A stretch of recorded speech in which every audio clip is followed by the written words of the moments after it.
መጥቶልኝ እኮ ነው ይኸውልሽ መቼም እሱ በለብነት ባካበታው ሀብት ልቦ አብጦ ነው አንድ ቀን እኛ የደረስንበት ደረጃ ትደርሳለህ ያለኝ አይደል ያልገባው እሱ የሌለው እኔ 3 መሰረታዊ ነገሮች አሉ እነኚህን ነገሮች በደረጃ ሳስቀምጣቸው አንደኛ ዕውቀት አለኝ የተማርኩ ነኝ የጆርናሊዝም ኤምኤን ልብ ይሏል ሁለተኛ በስነ ምግባር ያደጉ የተኮተኮቱ 2 ልጆች አሉ በርግጥ አንደኛዋ ገና አለየም ግን ዞሮ ዞሮ 2 ልጆች አሉ በሶስተኛ ደረጃ የተማረች ቆንጆ ሚስት አለች እኔ ሶስተኛ ነው ደረጃዬ አይ ችግር የለም ከፈለሽ ከልጆቹ ጋር መቀየር ትችያለሽ ልቀይርሽ ሁለተኛው ሁኛ ምን አሰብኩ መሰለሽ እራት ልጋብዝ ብዬ ቤት አመጣውና እነኚህን 3 የህይወት ምሰሶዎችን እያሳየው አንጀቱን እንዳቃጥለው ማለቴ ትምህርት እንደሰጠው አስቤያለሁ ምን ይመስልሻል ስለ ምግቡ እንዳታስቢ ምግቡን ከዝናቡ ነው ማመጣው አንቺ ዘመጥ ጥፏ ብለሽ ብቻ ብሉ ምናምን ያልሽ ያስተናገርሽ በመሃል እንግሊዘኛሽን ጣል ማድረግ ብቻ በቃ ችግር ምን እንደሆነ ታውቃለህ ምንድነው ይሄ መናጢነት የፈጠረ ቤትንሽነት ስነ ልቦና ጫና መቋቋም ስላቃተ ዳምጤ የሚባል ሰውዬ በለሊት ያዘባረቀ ትንሽነት ማን ዳምጤ ከኔ ተሽሎ ኧረ ተይ ሩቴ ተይ ለሚያልፍ ቀን ማልፍ ነገር አትናገር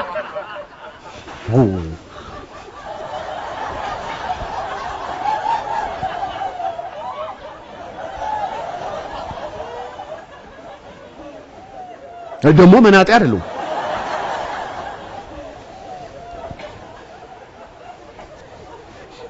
ያንቺ ገቢ ሲጨመር እኮ መካከለኛ ገቢ ካላቸው ነው የምመደበው ማለቴ የምንመደበው በብርሃን ባንክ ቁጠባን ባህሉ አድርገው የስኬትን ጉዞ ይጀምሩ የላቀ የእድገት የብርሃን ቤተሰብ የስጦታ የትምህርት የደሞዝ ክፍያ የመጦሪያ የቁጠባ ሂሳቦችም አሉን ብዙ ይቆጥቡ ጠቀም ያለ ወለድም ያገኙ እንደ ስማችን ብርሃን ነው ስራችን ብርሃን ባንክ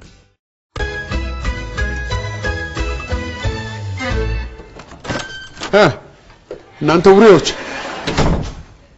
ገና ልብስን አለበስክም ልለብስ ነው ተዘጋጃችሁ አባ ትላንትና ልሸመድል ብሎኝ ነበር ዛሬ ግን ሙሉ ቀን ስለተዘጋጀው ተይዞልኛል እስቲ መጀመሪያውን በል ምንድነው የሚለው እንትን ዌልካም ሚስተር ዳምጤ ዌልካም ሚስተር ዳምጤ ከዛ enjoy the evening በቃ ዌልካም የሚለው ነው እንደ ቀኑ ሙሉ ሸመደልኩ የምትለው እሺ ሶስተኛውስ ሶስተኛ አለ እንዴ ሶስተኛው ነው ሸመደልከው ዋናው ሶስተኛው አይደል እንዴ የታለ ሶስተኛው የታለ ይለኛል እንዴ ይሄ ምንድነው ሶሪ ሚስተር ዳምጤ we have to go we have homework to do አይልም ምንድነው ይሄ ርዕስ መስለኝ ምን ነው ርዕስ መስሎ ርዕስ ይለኛል ርዕስ እዚህ ላይ ምን ይሰራል እንደው አንተንስ ማን ነው ያሳደገ እንደው በማን ወጣህ ሊባል ነው በላጥና ሰውየው መምጫው ደርሷል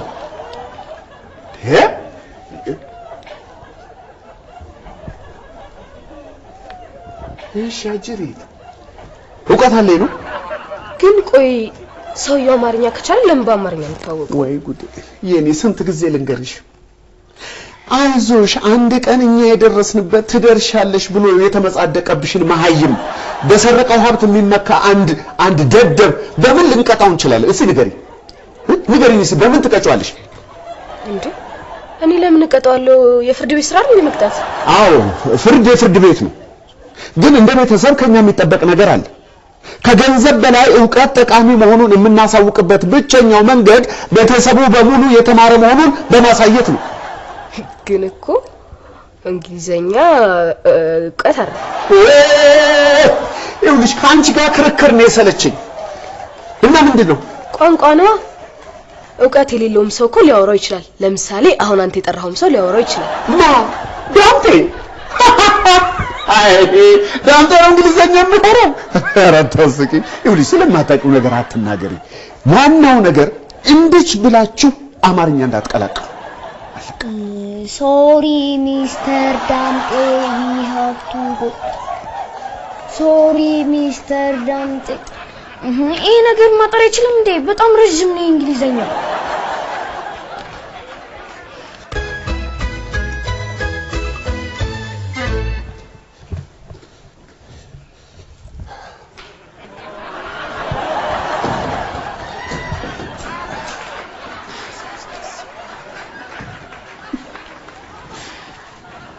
እንደ ፊውዳል ዲግሪን በፍሬም አድርገህ ሰቀልኳል።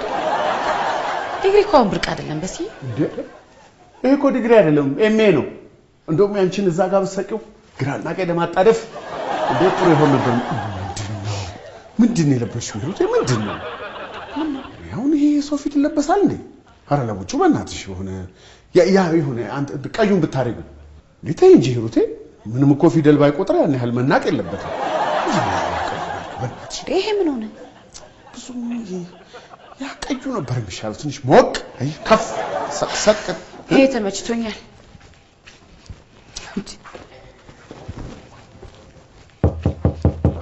ወይኔ ጉዴ ምኑንም ሳልይዘው ዳምጤ መጣልሽ። እንደ ተባባን አደራሽ እንግዲህ እቺ ናት ያለችን ቀን ወሳኝ ሰዓት ላይ ናለ ነው።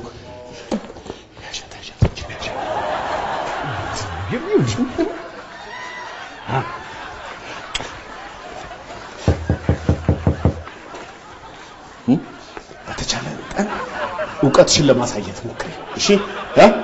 ሩቴ ሞራይትን ተነጋ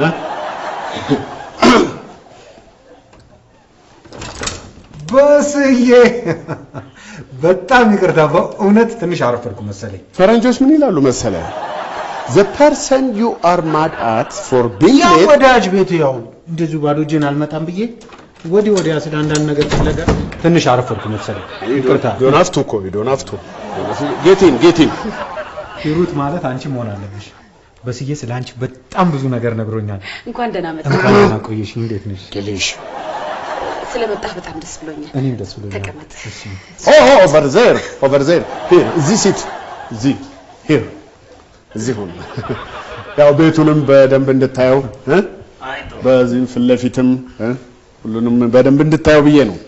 ቤቱ እውነትም በጣም የአርኪቴክቸር ቤት ነው። ምን ታረጋለህ እንዴ? የምሁር ነገር ይራቀቁበታል። እንግሊሽ ምን ታረጋለህ እንግዲህ ያው ዕውቀት መማር ለዚህ ነው። ቆንጆ ቤት ነው በጣም ምን ታረጋለህ? ይኸው አትፍረው በደንብ ነው። በነገራችን ላይ በስዬ አርኪቴክቸር መሆንሽን ነግሮኛል። እንደው ምን ስጦታ ልስጣት ብዬ ወዲያ ስል እቺን ትንሽ ነገር ይዤልሽ መጥቻለሁ። እስቲ ትንሽ ነች፣ ያው ትንሽ ስጦታ ነች። ላፕቶፕ እንዳው ብቻ እንዴ ላፕቶፕ? እኔ እኮ አላምንህም። ስጦታ ላፕቶፕ ለኔ? ዳምጥዬ እውነት ነው በለኝ። ላንቺ ነው ሂሩትዬ። ይሄን አሁን ማን ያምናል? ላፕቶፕ ስጦታ ላንቺ ነው። በጣም ነው ማመሰግነው ዳምጥዬ። ደግሞ የሚገርመው ያ የማይረባ ላፕቶፕ እኮ ሰሞኑን እያስቸገረኝ እግዚአብሔር የልቤን አይቶ ነው። እስኪ ላፕቶፕ ይሄን የማይረባ መነጽር አውልቀውና ነው ላፕቶፕ እኮ ነው ይታየኛል። ምን ሆነሻል ሂሩቴ? መነጽሩ እኮ ከብዙ ንባብ የተነሳ እኔ እንዳይጎዳብኝ ለመንከባከብ እኮ ነው ያደረኩት። በዚህ እንግዲህ ለአንተ የሚሆን ነገር ምንም አላመጣውልህም። ለጋዜጠኛ የሚሆን ነገር ብፈልግ አጣው። ይጠፋል እኮ አንዳንዴ ይጠፋል። ይጠፋል። የኛ ዕቃ እንዲህ በቀላሉ አይገኝም። ያው ገንዘቡ ያለህ እኮ የምትገዛው ነገር ራሱ ይጠፋል። የጋዜጠኛ ስጦታ ፍለጋ ስንከራተት ሌሊቱ ሊነጋ እኮ ነበር። አይገኝም። እሺ ዳምጤ እንዴት ነው ትዳር ምናምን አግብተሃል? አላገባህም አይደል? ገና ነኝ። ያው በቅርቡ አሁን ግንቦት አካባቢ ምናምን አገባለሁ እንጂ አላገባህም። ገና ደስ ይላል። ያው እኔና ሂሩቴ እንኳን 13 ዓመት የፍቅር የደስታ የፈንጠዝያ ዓመታትን አሳልፈናል። ብዙም አትዘን ትደርስበታለህ። አንድ ቀን እኛ የደረስንበት መድረስ አይቀርም። ያው በርታ። 13 ነው አይደለም ሂሩቴ? 500 ነው። ምኑ ጂቢው አይደለም የተጋባንበት 13 ዓመት አይደል? ይሁን ከተጋባን እንደዛ ነገር ነው። 13 ዓመት ያ በዚህ አይነትማ ልጅም ምንም የለም ማለት የለም አይደል? ገና ነኝ ወንድሜ። ገና እኛ ሁለት እንቁ የሆኑ ልጆች አሉን በጣም የሚወደዱ የኔ ሄኖክ Yes father come over here please እባካችሁ ወደዚህ ኑ ማለት ነው አማርኛ የዛሬ ልጆች እንግሊዘኛ ውጪ ምንም አያወሩም እንዳትደናገርብኝ say to my friend Mr. Damte Welcome Mr. Damte Okay. Well, stay. Nice to meet you. How old are you?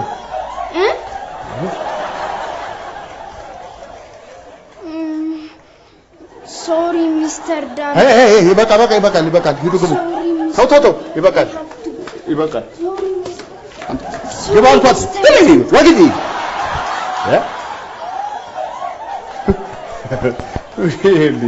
ትንሽ እኮ ተርብ ነበር ሰው ሲያይ እንኳን እንግሊዘኛው አማርኛው ይጠፋዋል እንጂ ዳምጤ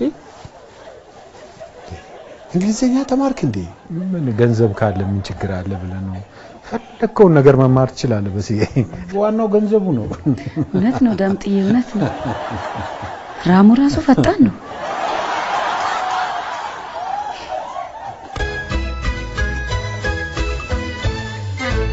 እስኪ ንገረኝ ዳምጤ በስዬ መቼም ካንተ ብዙ ነገር መማር አለበት አንተን አይቶ እንዳንተ መሆን ባይችል እንኳን ቢያንስ ይሄን ሁሉ ሀብት እንዴት እንዳገኘ ሚስጥሩን ማወቅ አለበት ሚስጥሩ ላፕቶፕ እስከ ማምጣት ድረስ በስዬ ሚስጥሩማ አዎ ሚስጥሩ በግ ነው አዎ በግ እንዴት ብታምኑም ባታምኑም ይሄንን ቢዝነስ የጀመርኩት በስዬ በሰጠኝ 100 ብር ነው ይሄን ሁላ ቢዝነስ የጀመርኩበት እንዴት ምን አደረኩ መሰለሽ በስዬ መንገድ ላይ አግኝተህ 100 ብር አልሰጠኝም በዛች 20 እንቁላል አልገዛውኝም ያን 20 እንቁላል አንዳንዴ ምን እየታቀፍኩኝ አንዳንድ ጊዜ ደግሞ በጎረቤት ዶሮ እያስታቀፍኩኝ እነሱ ጫጩት አልፈለፈሉልኝም ጫጩቶቹ ደግሞ ዶሮ አልሆኑልኝም እነሱን ዶሮዎች ሸጬ 2 በግ አልገዛም እነዛን 2 በጎች እየተንከባከብኩ እንዲጠቃቁ ሳደርግ ግልገላሉ ልዱልኝ ልክ እነዚህ 2 ግልገሎች አድገው በጎች ሲሆኑ መሬት አስተዳደር ያመለከትኩት ስራ ደውሎ አልጠሩኝም እሺ ከዛማ በአመቱ እስካቫተር ገዛ በጎቹስ በስዬ ደግሞ ምን ነካ በጎቹና ገዶቹ ነበሩ አፌ ቁርጥ ይበልሽ ሩትዬ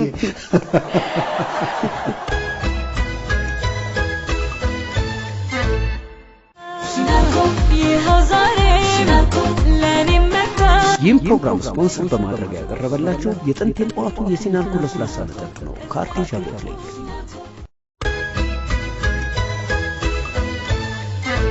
በጎቹ ገድ ነበሩ ከዚህ የተሻለ ማሽቃበጫ መንገድ የለሽም ለምሳሌ በጎቹ ናቸው እስካቫተር የገዙለት ብትይሻልም ቆይ አንተ በጎቹ ገዶች ሊሆኑ አይችሉም ነው የምትለው ካዲ ባንዳ ለማይረባ ላፕቶፕ ካድሽ እንዴ በስዬ ተው እንጂ እንዴት እንደዚህ ትናገራለህ አሁን ይሄ የማይረባ ላፕቶፕ ነው እንዳንቺ ያሉ በኩርናቸውን በምስር ይሸጡ ይያሉ እቺ ሀገር ወዴት ተደክ የምን ምስር አረ ይሄ ላፕቶፕ ነው አንድ የህዝብ ሀብት ለዘረፈ የህዝብ ጠላት መሀይም እንዴት አሽቃብጫለሽ ቆይ አንተ ዘርፎ እንዳመጣው በምን እርግጠኛ ሆንክ እና ሰርቶ ነው ሀብታም የሆነው ነው የምትይ ሊሆን ይችላል ይሄ ሰውዬ እኮ በስንቱን አታየውም ወይ እየተባለ ያደገ እኮ ነው ካልሰረቀ በስተቀር ይሄ ሁሉ ሀብት ከየት አባቱ ያመጣዋል አሃ ድሮ ሰነፍ የነበረ ሰው ምንም ተስፋ የለውም ማለት ነው እኛ ላባችንን ጠብ አድርገን የምንሰራ ሰዎች ይሄንን ሀብት ያላመጣን እሱ ካልዘረፈ በስተቀር ከየት ያመጣዋል በርግጥ የዳምጤ ሀብት መነሻው እስካቫተሩን በምን ያህል ፍጥነት ገዛው የሚለው ይመልስልሃል ግን ደግሞ በስዬ ለሀብት ያለው አመለካከት ጥሩ አይደለም በቂ ንብረት ካለን ሀብት ምን ያደርጋል የሚል የተሳሳተ አመለካከት አለ እሱን አመለካከት ማስቀየር ፈልጋለሁ ዳምጤ መምጣቱ ደግሞ ለዛ በጣም ጥሩ አጋጣሚ ነው ስለዚህ በስዬን በዳምጤ ማስቀናት ነበረብኝ ሀብት ጥሩ ነገር እንደሆነ መቀበል አለበት እንጂ በግ እንዴት ገድ ይሆናል እንደውም የሚመስለኝ የራሳቸውን ስንፍና ለመሸፈን ጠንክረው የሚሰሩትን ሰዎች ስም ለማጥፋት የሚወራ ወሬ ነው። እቺን ያበሻ ወሬ መቻጣናት በስዬ እና እኔን አበሻ ነኝ እያልሽ ማን ነው ወሬኛ ነኝ እያልሽ ነው እንዴ? ስንፍናህን እየተከላከልክ ነው እያልኩ ነው። ምንም ስምና ወርቅ የለውም እኮ። እና በስንቱ ሰነፍ ስለሆነ መቼም ሀብታም አይሆንም እያልሽ ነው? ትችላለህ? እንዴት አልችልም? ከቻልክማ ማሳየት ነው። ማን ያዘህ? አሳይሻለሁ። እሱ 5 ዓመት ነው አይደል የፈጀበት? እኔ በአንድ ዓመት አሳይሻለሁ ከስር ተነስቼ። እኔ እንደዛ ባህላዊ ነገር አልጀምርም። ጥናት አድርጌ የገበያ ጥናት አድርጌ ነው በአንድ ዓመት ውስጥ ሀብታም ነው። ሳቅሽ ሆኖ ስታዩት አልቅሻለሽ። ምን አለ በይኝ በአንድ ዓመት ውስጥ ሀብታም ሆኜ ባላሳይሽ። እንደውም በባሏ ከማትተማመን ሴት ጋር አልተኛም አብሬ። በአንድ ዓመት ውስጥ እኔ ሀብታም ሆኜ ባታይኝ እኔ በስንቱ እቺ ምራቅ ይሄ ምራቅ በዚህ ሰዓት ይደርቃል። ሚስቴ አትችልም ብላ እንደሰቀብኝ አልፈልግም። በአንድ ዓመት ውስጥ ሀብታም ሆኜ ማንነቴን ማሳየት አለብኝ። በአጭር ጊዜ ውስጥ ሀብታም ለመሆን ደግሞ ይሄ በተለመደው ባህላዊ መንገድ እንቁላል በመሸጥ ምናምን ልታመጣው አትችልም። ስለዚህ ሳይንሳዊ ጥናት ያስፈልጋል። ጥናት ላይ የተመሰረተ ሪሰርች።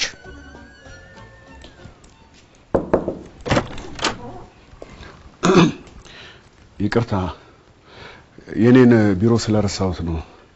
የገበያ ጥናቱን እንዳደርግ አንዴ ታበድሪኛለሽ ላፕቶፕ?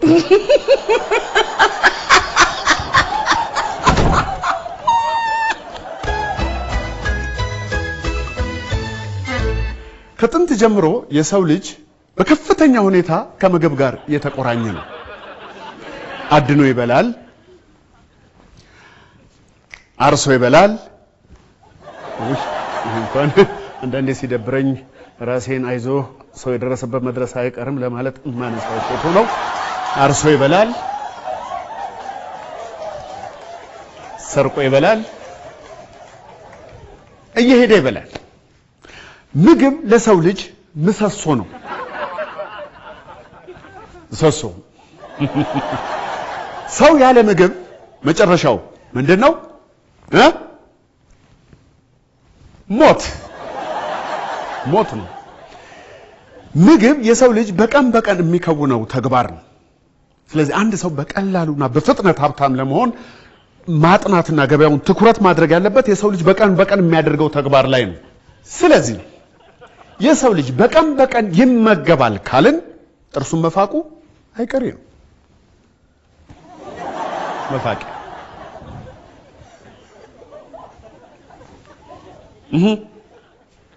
እንዴት አገኛችሁት? በነገራችን ላይ የመፋቂያ ሽያጭ ያልተነቃበት ቢዝነስ ነው። አመት ባልሞላ ጊዜ ውስጥ ሀብታም መሆን ትችላለህ።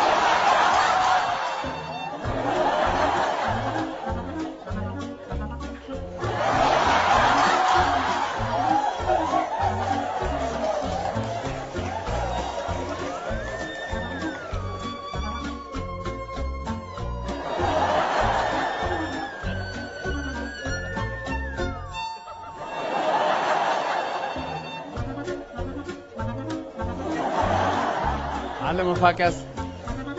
መፋቂያስ አለ ወንድሜ መፋቂያ